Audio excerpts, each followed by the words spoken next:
Class 10th में हमने Sanskrit grammar में स्वर संधि का अध्ययन कर लिया। आज हम व्यंजन संधि के बारे में पढ़ेंगे। व्यंजन संधि का दूसरा नाम हल संधि भी है। हल संधि से क्यों कहते हैं? क्योंकि आपके जो प्रत्याहार हैं 14 माहेश्वर सूत्र हैं, उन माहेश्वर सूत्र का जो प्रारंभ होता है व्यंजन वर्णों का, वो है वर्ण से प्रारंभ होता है और उसका एंड लय वर्ण पे होता है। तो इसमें जो भी शब्द आते हैं, वर्ण आते हैं, उन वर्णों को हल के नाम से जाना जाता है। परिभाषा देखें सबसे पहले। यदा व्यंजनात् परे व्यंजनम अथवा स्वर आयति तदा हल संधि भवति। जब व्यंजन से परे यानी आगे व्यंजन या स्वर आता है तब हल संधि होती है। यानी प्लस के एक तरफ व्यंजन होना, जैसे प्लस से पहले व्यंजन होना अनिवार्य है और प्लस के बाद में स्वर या व्यंजन कोई सा भी हो सकता है, तो वहाँ व्यंजन संधि होगी। अर्थात व्यंजन का किसी व्यंजन या स्वर के साथ मेल होने पर जो परिवर्तन या विकार होता है उसे हल संधि कहते हैं। हल संधि का दूसरा नाम व्यंजन संधि है। सबसे पहले हम पढ़ते हैं जसत्व संधि। इसका सूत्र है झलाम जशो अंते। ये आपको ये सूत्र याद करना है। सूत्र है झलाम जशो अंते। पदांते झलाम जशः स्युः। झलाम जशो अंते अर्थात पद के अंत में झल प्रत्याहार होते हैं, उसका जश प्रत्याहार हो जाता है। झल प्रत्याहार का हम जश प्रत्याहार में परिवर्तन कर देते हैं। अब आपके सूत्र में थोड़ी समस्या आ रही होगी कि झल किसे कहते हैं, जश किसे कहते हैं। तो यहाँ देखिए व्याख्या के अंदर, पदांते झल प्रत्याहार अंतर्गत वर्णानाम वर्गस्य पहला दूसरा तीसरा चौथा वर्णानाम श है वर्णानाम च स्थाने जस प्रत्याहारस्य ज ब ग ड द, ये जो 5 वर्ण है वर्णाः भवन्ति। अर्थात पद के अंत में झल प्रत्याहार के अंतर्गत आने वाले वर्ण। अब देखिए झल प्रत्याहार जो हमारे पास है, इस झल प्रत्याहार में कौन कौन से वर्ण आते हैं? ज भ ग ड द, ज ब ग ड द, ख फ छ ठ थ, च ट त, क प य, क प श श र और है।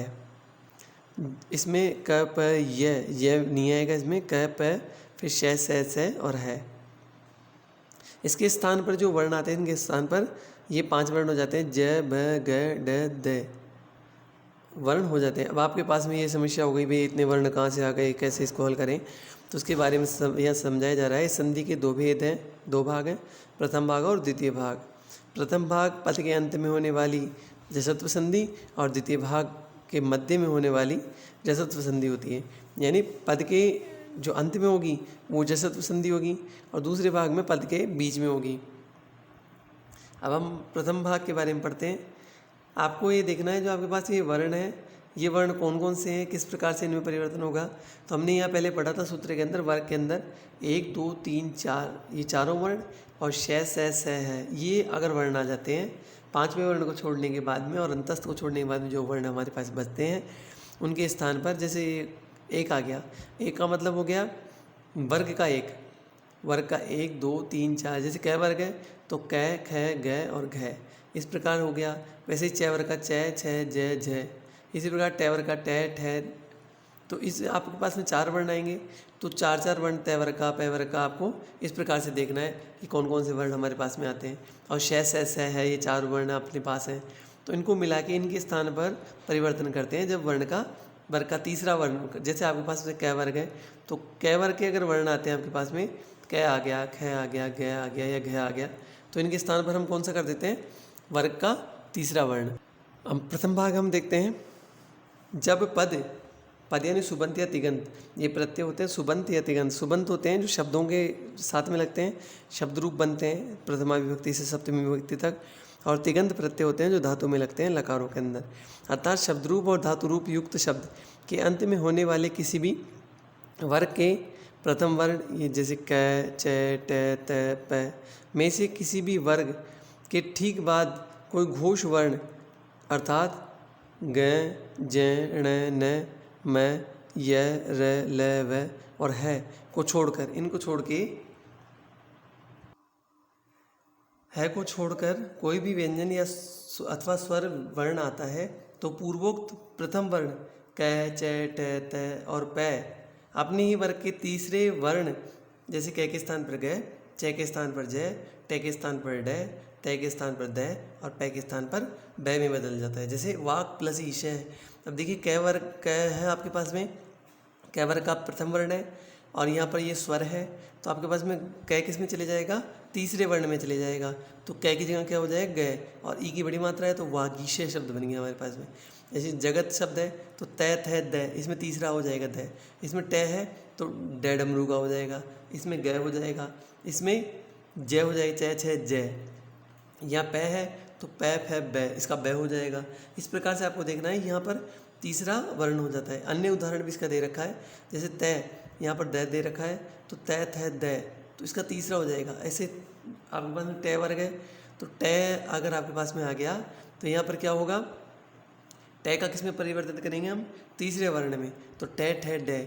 ये कब परिवर्तन करेंगे, जब हमारे पास में आपके पास में झल प्रत्याहार, उसको हम जस प्रत्याहार में परिवर्तित कर देंगे।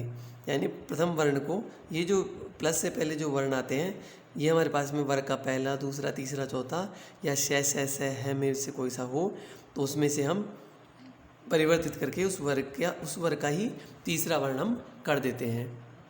आपके यहाँ पाठ्यपुस्तक के आधारित उदाहरण दे रखे हैं। हमारे पाठ्यपुस्तक में कौन कौन से उदाहरण आए हैं वो दे रखे हैं, तो आप इन उदाहरणों को एक बार देखें कि ये किस प्रकार से संधि हो रही है। इसके बाद में हम आगे पढ़ते हैं अनुस्वार संधि। इसका सूत्र है मो अनुस्वार है, केवल ये सूत्र इतना था, मो अनुस्वार है। अर्थ इसका दे रखा है मांतस्य पदस्यानुस्वार स्याद हली, मो अनुस्वार है अर्थ मांत पद के स्थान पर अनुस्वार आदेश को हल परे होने पर। यहाँ पर ये बताना चाहते हैं कि अगर पीछे व्यंजन है तो उसमें क्या होगा, अनुस्वार हो जाएगा, मैं का अनुस्वार हो जाएगा। पदान्तस्य मकारस्य स्थाने, पदान्तस्य मकारस्य स्थाने अनुस्वार है आदेशो भवति हलि व्यंजन परे, यानी पदांत मकार के स्थान पर अनुस्वार आदेश होता है हल व्यंजन के परे रहते हुए। जैसे यहाँ पर हरिम वंदे शब्द दे रखा है, अब वह शब्द है जो आपके क्या है, व्यंजन है। व्यंजन होने से ये जो मैं है इसका क्या हो जाएगा, अनुस्वार। देखिए हरिम वंदे यहाँ पर अनुस्वार लगा दिया गया है। इस प्रकार से आपके उदाहरण दे रखे हैं। अब आपके यहाँ ध्यान रखना है, अगर आपके पास में यहाँ पर व्यंजन की जगह अगर स्वर आ जाता है तो स्वर अगर आ जाएगा तो मैं पूरा रहेगा, और आपको अनुस्वार संधि में कब परिवर्तित करना होगा, तो व्यंजन के अंदर आपके पास में ऊपर बिंदी लगेगी, यानी अनुस्वार लगेगा। ध्यातव्य, यदि शब्द के अंत में मैं आए और उसके पश्चात कोई हल व्यंजन आए तो मैं का अनुस्वार हो जाता है। पदांत मैं के पश्चात कोई स्वर आए तो मैं का अनुस्वार नहीं होगा। जैसे अहम प्लस अपी, देखिए यहाँ पर उदाहरण भी बता दिया, ए आपके स्वर है तो यहाँ पर क्या हो गया, इसमें मैं का लोप नहीं हुआ, अनुस्वार नहीं लगा, और मैं में ए मिला के मैं अहम अपी शब्द बन गया। ये ऐसा वाला आपके नहीं बना। तो आज हम यहीं तक का कार्य रखेंगे।